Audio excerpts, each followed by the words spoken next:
বহুদিন আগের কথা, কত বছর আমরা জানি না।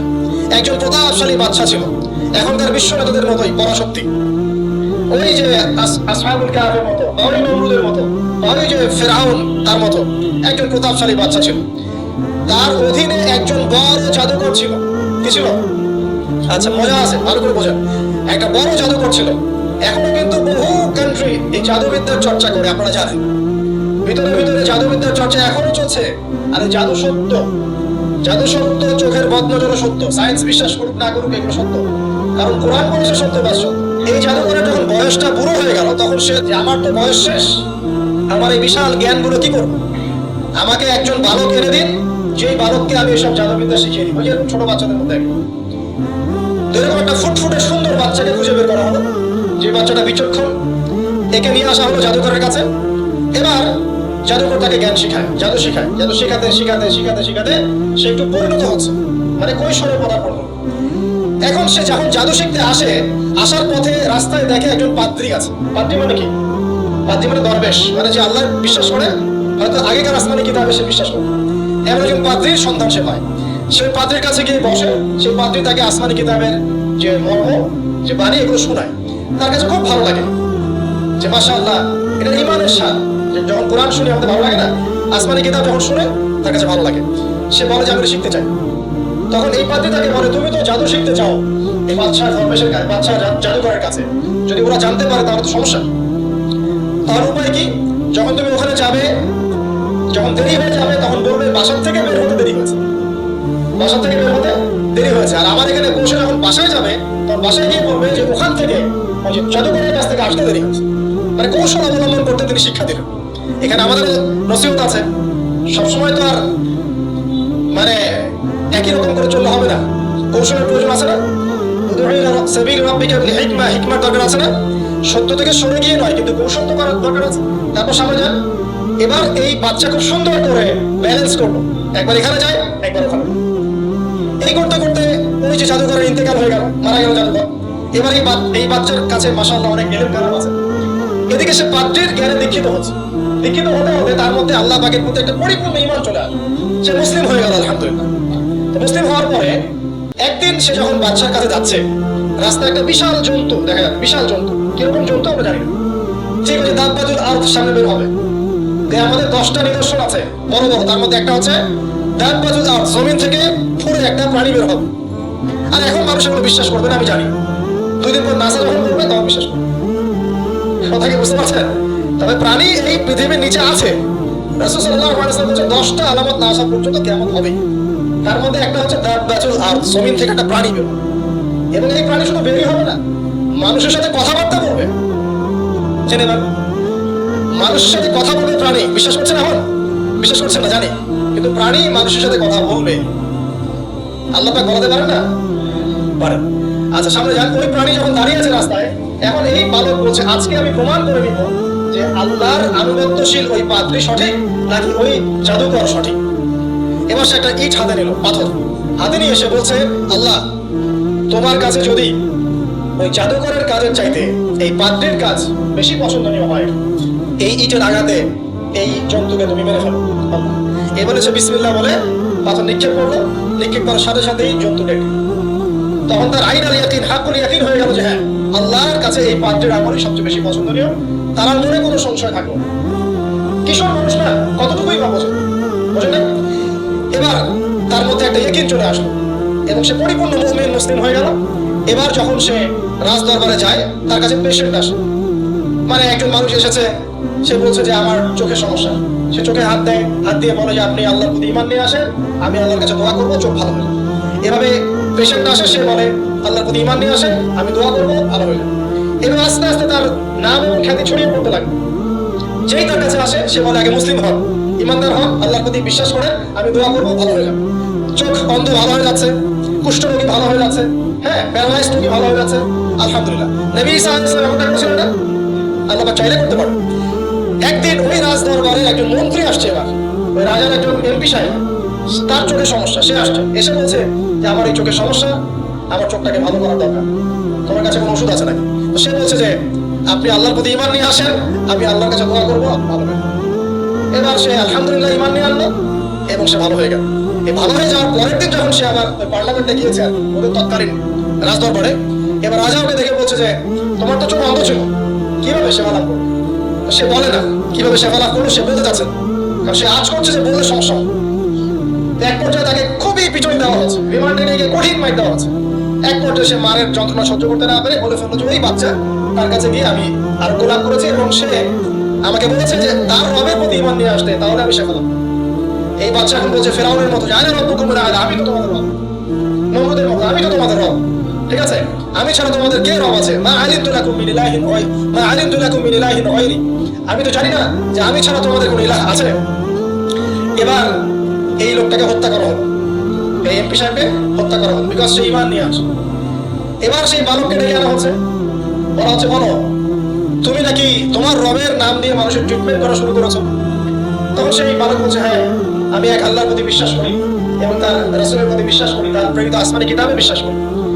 এখন রাজা বলছে আমি ছাড়া তোমাদের কোনো ইলাহ আছে আমি জানি না।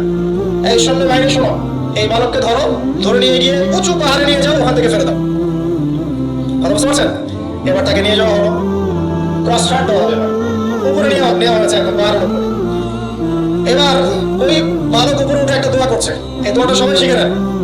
ওই বালক উপরে দোয়া করছে আল্লাহুম্মা কফিনিহিম বিমা শিকতা, আল্লাহুম্মা কফিনিহিম বিমা শিকতা, আল্লাহুম্মা কফিনিহিম বিমা শিকতা। পাহাড় থরথর করে কাঁপা শুরু করলো এবং ওই সৈন্য বাহিনী পাহাড় থেকে পড়ে গেল, বালকের কিচ্ছু হলো না।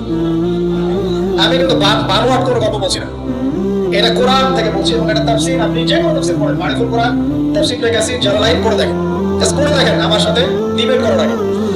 এবার সে বালক হেঁটে হেঁটে চলে আসলো রাস্তায়, পড়ে আবার কি ব্যাপার তুমি মন নাই? না, আল্লাহ আমাকে বাঁচিয়েছে, আমার রব আমাকে বাঁচিয়েছে। আবার পাঠানো হচ্ছে আরেক দল সেনাবাহিনীকে নিয়ে, যাও এবার ওকে সমুদ্রে নিয়ে, সমুদ্রের মাছ সমুদ্রে ডুবিয়ে দিবেন।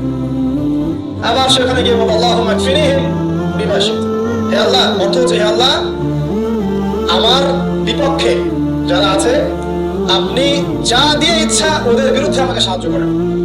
অর্থটা হচ্ছে এমন, আল্লাহুম্মা কফিনিহিম বিমা শিকতা, আল্লাহ আপনি আমার জন্য যথেষ্ট হয়ে যান, ওদের বিরুদ্ধে আমার জন্য যথেষ্ট হয়ে যান, যা ইচ্ছা তাই দিয়ে আপনি হেদায়েত করুন, মানে আমাকে হেফাজত করুন, ঠিক আছে? আল্লাহুম্মা কফিনিহিম বিমা শিকতা, ছোট্ট দোয়া। এবার ওই সমুদ্র উত্তাল হওয়া শুরু করলো এবং ওরা জাহাজ থেকে পড়ে গেল। এই বাচ্চা সেফলি আবার চলে আসলো রাজভবনে। বিশ্বাস করছেন না? চলে আসলো।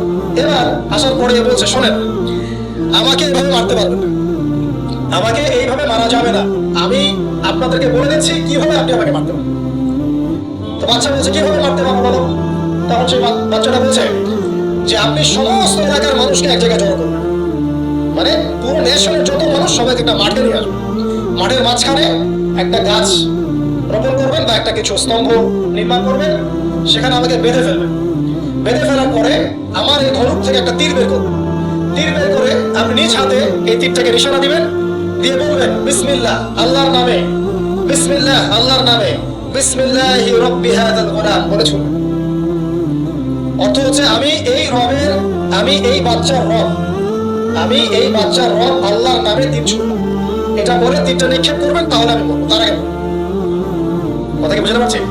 এবার তাই করা হলো, সমস্ত এলাকার মানুষ এখানে জড়ো করা হলো। কথাটা ভালো করে বোঝেন, সমস্ত এলাকার মানুষ মানে কি ওই এলাকার সব মানুষ, মানে মুমিন কাফের যে আছে সবগুলোকে একত্রিত করা। করার পরে বাচ্চাটাকে এভাবে একটা জায়গায় বেঁধে দেওয়া হয়েছে, খেজুর গাছে, তাফসীরে এসেছে খেজুর গাছে। এবার সে এখান থেকে তীর বের করে বাচ্চা বলছে বিসমিল্লাহি রাব্বি হাযাল গুলাম, নিক্ষেপ করলো। তীরটা ঠিক আল্লাহ পাকের দৃষ্টি দেখেন এত সূক্ষ্ম, ওইটাই বর্ণনা করছে, তীরটা ঠিক বাচ্চা দুই জায়গায় লেগেছে, এই মাথা এখান থেকে লেগে এদিকে বের হয়ে গেছে। হ্যাঁ, কি বুঝি না? ছেলেটা বাচ্চা ওই বাচ্চা ছেলেটার এই যে কপালের এই পার থেকে এই পার পর্যন্ত তীর চলে গেল এবং বাচ্চাটা শহীদ হয়ে গেল। এবং এই বাচ্চাটা যখন মারা গেল বা শহীদ হয়ে গেল, আর সারা এলাকার মানুষ কি দেখলো যে বাচ্চা তাকে দুইবার চেষ্টা করে মারতে পারে নাই, কিন্তু তার রবের নাম যখন নেওয়া হয়েছে, আল্লাহর নাম নেওয়া হয়েছে, মারতে পেরেছে। দেন পুরো এলাকার সমস্ত মানুষ মুসলিম হয়ে গেল। একজন বাচ্চার জীবনের বিনিময়ে সমস্ত এলাকার মানুষ ইসলামের হেদায়েত পেয়ে গেল। এবার বাচ্চার মাথা তো আরো খারাপ, একটাকেই সামলাতে পারছিল না, এবার তো সমস্ত এলাকার মানুষ মুসলিম হয়ে গেছে। এখন কি করবেন? এখন সেনাবাহিনীকে আদেশ করা হয়েছে সমস্ত মানুষগুলোকে জড়ো করো, জনগণ একটা গর্ত খোঁড়ো, একটা গর্ত খুঁড়ে সেখানে আগুন জ্বালাও, আগুন জ্বালিয়ে সমস্ত মানুষকে ফেলে দাও। দৃশ্যটাকে কল্পনা করতে পারছেন? একটা পুরো এলাকার মানুষকে একটা মাঠের মধ্যে একত্রিত করে সেখানে আগুন জ্বালিয়ে সবাইকে সেখানে ফেলে দেওয়া হলো এবং তারা চতুর্দিক থেকে এটাকে অবলোকন করতে লাগলো, মজা উপভোগ করতে লাগলো। এটাই আল্লাহ পাক বলেন, কুতিলা আসহাবুল উখদুদ ইয হুম আলাইহা কুউদ ওয়া হুম আলা মা ইয়াফআলুনা বিল মুমিনিনা শুহুদ। শেষ পর্যায়ে তাফসীরে এসেছে, শেষ পর্যায়ে একজন মায়ের কোন একটা ছোট্ট বাচ্চা ছিল, তো সেই মা নিজে লাভ দিবে এটাতে তার কোনো সমস্যা নেই, কিন্তু বাচ্চাটাকে নিয়ে লাভ দেওয়ার জন্য সে ইতস্তত বোধ করছে। আল্লাহ রাব্বুল আলামিন সেই ছোট্ট বাচ্চাটার কোলে, সেই ছোট্ট বাচ্চাটার জবানের মধ্যে আল্লাহর কুদরত নিদর্শন নাযিল করলেন। ওই বাচ্চাটা কথা বলা শুরু করলো। সেই বাচ্চাটা বলল, লা তাখাফি ইয়া উম্মা, এটা শব্দটা এমন এসেছে, ইয়া উম্মা, হে মামা, লা তাখাফি, ভয় করো, ফাইন্নাকি আলাল হক, কারণ আপনি সত্যের উপর আছেন, লাভ দিন। যারাই সে অগ্নিকুণ্ডে সেদিন লাভ দিয়েছে তারাই জান্নাতের স্বাদ পেয়েছে। এই হলো আসহাবুল উখদুদের ঘটনা, যেটা আল্লাহ রাব্বুল আলামিন সূরা বুরুজের মধ্যে বলেছেন। এখানে একটাই শিক্ষা রয়েছে, ঈমান এর শক্তি একজন ছোট্ট বালকের মধ্য দিয়ে কিভাবে আল্লাহ রাব্বুল আলামিন পুরো নেশনকে হেদায়েত করতে পারেন, এবং আল্লাহ রাব্বুল আলামিন সমস্ত পরিকল্পনার উপরে মহা পরিকল্পনাকারী, এবং আল্লাহ সুবহানাহু ওয়া তাআলা তাদেরকে চিরস্মরণীয় করে রেখেছেন কোরআনের পাতায়। কিয়ামত পর্যন্ত মানুষ এই ঘটনা পড়বে, তাদের থেকে শিক্ষা নেবে না? আল্লাহ রাব্বুল আলামিন সবচেয়ে বেশি স্মার্ট না আমরা সবচেয়ে বেশি স্মার্ট? এরপরে আল্লাহ রাব্বুল আলামিন বলছেন যে তারা ঈমান আনা ছাড়া অন্য কোনো অপরাধ করে নাই। এই মুমিন যারা ছিল, আগুনে লাফ দিয়েছে, এটা কি কোনো অপরাধ ছিল? এতে কোনো অপরাধ ছিল? কি অপরাধ ছিল? তারা শুধুমাত্র কি ছিল? মুমিন ছিল। ঈমান আনার ফলে তাদের এই পরিণতি হয়েছে, তাদেরকে অগ্নিকুণ্ডে লাফ দিতে তারা বাধ্য হয়েছে। যারা দিয়েছে তারা কি জান্নাতে না জাহান্নামে? জান্নাতে। ওই যে বালক যে একা দৃষ্টান্ত স্থাপন করে গেল, পুরো নেশনকে হেদায়েত দিয়ে গেল, এই বালক সফল না ব্যর্থ?